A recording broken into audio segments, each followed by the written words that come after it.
Starting in late June of 1945, a coalition of representatives from disparate countries joined together. They had a single duty: to decide who should be punished for the crimes of Nazi Germany.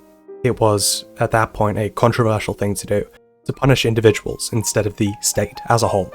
The Treaty of Versailles had levied harsh penalties against Germany post-World War I. It's largely accepted that that was what brought about the rise of the Nazi Party, so it's no wonder the Allies weren't keen to repeat it. Still, I can only help but think that it would have been better if things had happened in reverse. Perhaps it would have been more appropriate to levy punishments against individuals at the end of World War I and at the country as a whole at the end of World War II. There is good data to suggest that Hitler was quite popular in Germany at the beginning of the war. Of course, as the war dragged on, that quickly diminished, but frankly, by the start of the war, Hitler had already committed crimes beyond support.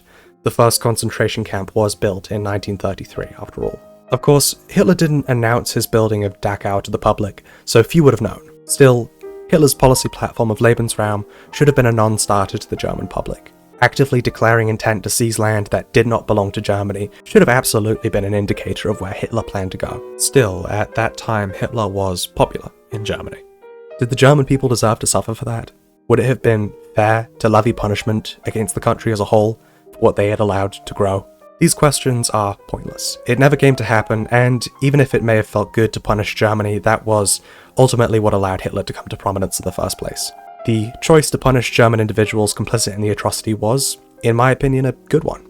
It showed the world that if you helped carry out a genocide, you would receive righteous fury. What came next was more important, though. Denazification. It was a failure. Denazification was first coined by the Pentagon in 1943 and later agreed on as a political program in the Potsdam Agreement in 1945. The idea was to remove members of the Nazi Party, or SS, from positions of power and prosecute those who were key in Nazi crimes in order to deter post-war Nazi organization. An issue quickly arose in denazification, however: the Cold War. The efforts of Britain and France to denazify were lackluster at best, and the Americans quickly lost interest when it became apparent that West Germany would play a major role in the upcoming Cold War. America not only lost interest in denazification, they actively undermined it. The most notable case of American undermining was Wernher von Braun, a Nazi scientist recruited by the US for employment after the end of the war. He went on to work as an aerospace engineer for the US. He was one of an approximate 1,600 scientists, several of whom were actively confirmed to be members of the Nazi Party, who the US recruited post-World War II to fight the Soviets. All this to say that the project of denazification was always going to be a failure. Frankly, the Western powers had little appetite to denazify. To them, it was much easier to punish those at the top and let the bureaucrats get off scot-free. At its peak, the Nazi Party had 8 million members. There is, unfortunately, no way to truly know the approval of the party at its peak. To punish all 8 million members would be costly and impossible, and would give the remaining Nazi movement the fight necessary to reorganize as an underground group. That's also not considering the millions of Germans who simply didn't care, who weren't bothered to resist the Nazi movement and simply fell in line. But all of that is meaningless in the face of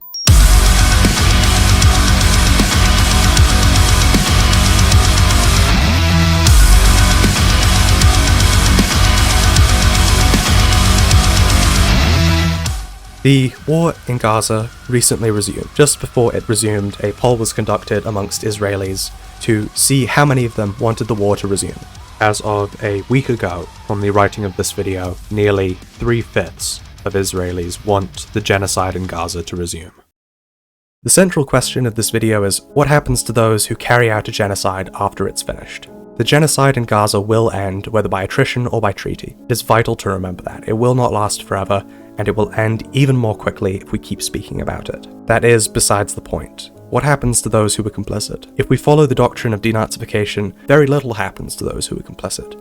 The most obviously evil amongst them are put to death, and the many who grease the wheels of the war machine are allowed to continue living as if nothing had happened. Frankly, I don't support the death penalty, even for those who commit such heinous acts.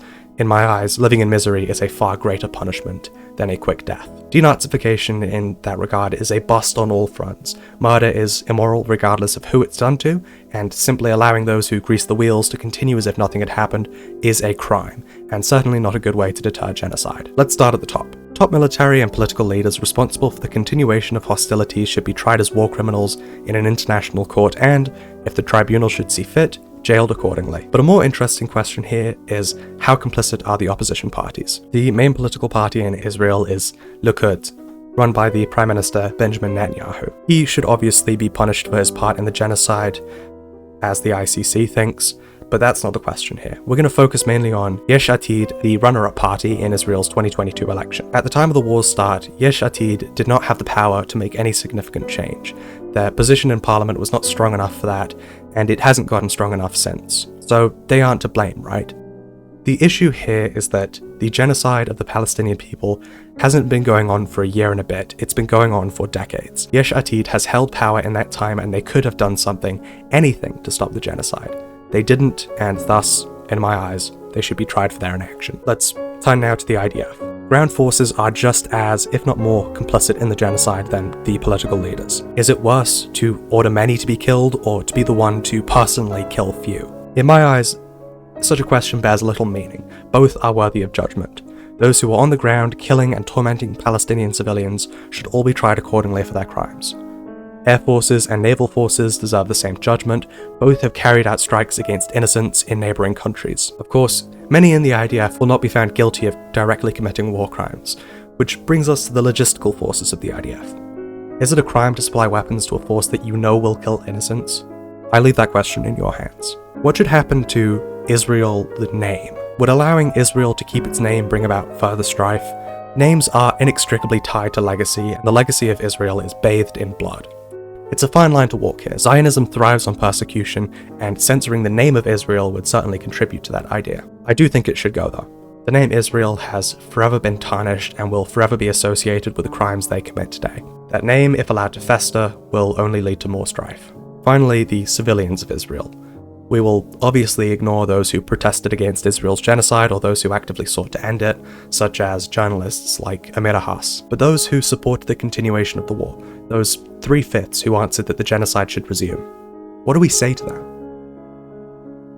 Perhaps it's juvenile, but to this day, I still hold on to notions that good things happen to good people and bad things happen to bad people. It's not something I can actively control, it's just part of my psyche. That's why it's so hard to accept that the German people shouldn't have been punished following World War II. They were complicit in a genocide, they were bad people, and they deserve bad things. But who would that have helped? The Germans would learn nothing. That much we can be sure of. We already saw proof of that in World War I. Perhaps it would appeal to us on the outside. Our sense of karmic justice would be upheld.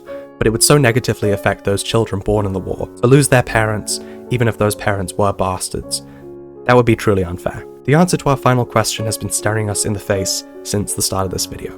How should the Israeli civilian be punished for their complicity?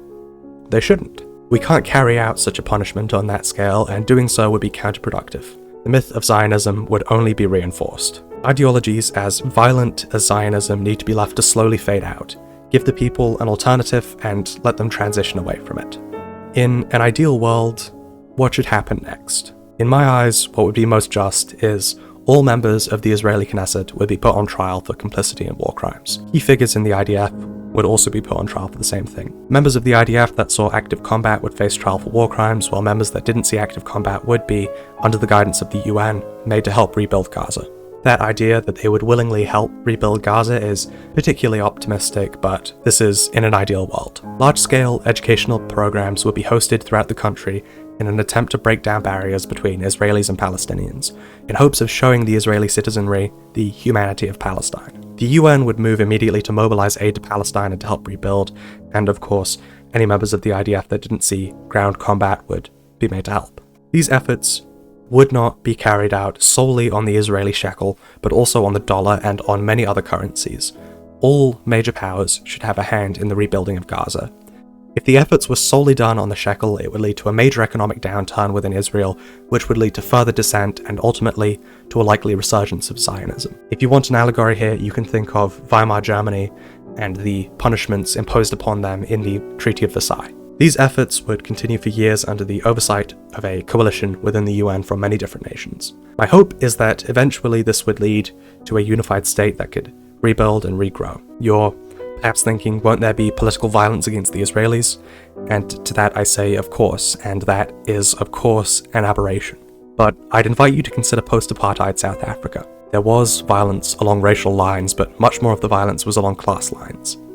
I think we'd find that poor Palestinians and Israelis would realize they have much more in common with each other than with the people keeping them poor. It's like I said, this is ultimately a highly optimistic view of the future. I don't honestly believe that the events I've described will come to pass. That being said, I implore you not to lose hope. The genocide will end, and it will end faster should we continue talking about it. Regardless, that's the end of the politics for now. I think it would be quite distasteful to ask for money or subscribers or anything like that at the end of such a heavy video, so I won't. I will ask you to support Palestine though. Make your voices heard, talk to your friends and family, protest, and donate whatever you can to those who need it. There will, of course, be links to charities that support Palestine and Palestinian liberation in the description. Finally, the elephant in this room. Don't I make videos on, games? Yeah, I do. This will likely not be a trend on the channel. I don't plan to make talking about politics a theme, nor a series. This video was brought on by the killing of journalist Hossam Shabat. It happened on the 24th of March, which is, as of recording this, yesterday. He was wearing a press jacket at the time of his murder. Instead of relaying details of his death, which at this point can be found anywhere on the internet, I will share a moment of peace from his life. والله فقدتك قالوا عنك استشهدت. شو ليش؟ ما فات جودة شمال. كنا نعيط عليك. والله. هالدرجة؟ بتنام بايش؟ لا اله الا الله. والله نزعني. قسما بالله العلي العظيم نزعني. اشتقتي لنا يعني؟ والله اشتقتي لنا. جدع. ايش بدك تصيري لما تكبري؟ صحفية. بقول كيف بدي اصير صحفية واسم شمالته يستشهد. كيف بدي اصير صحفية؟ لا ليش نستشهد؟ لا يبعد الشر عنك. كيف بدي اصير صحفية سعيدة؟ لا بنسويك صحفية. بدك صحفية تصيري؟ ان شاء الله. نصير صحفية. يلا سلام. يلا سلام. He was a better man than I could ever be. This video is dedicated to him and to those like him who lost their lives fighting to get the truth out to us. Rest in power, Hossam Shabat.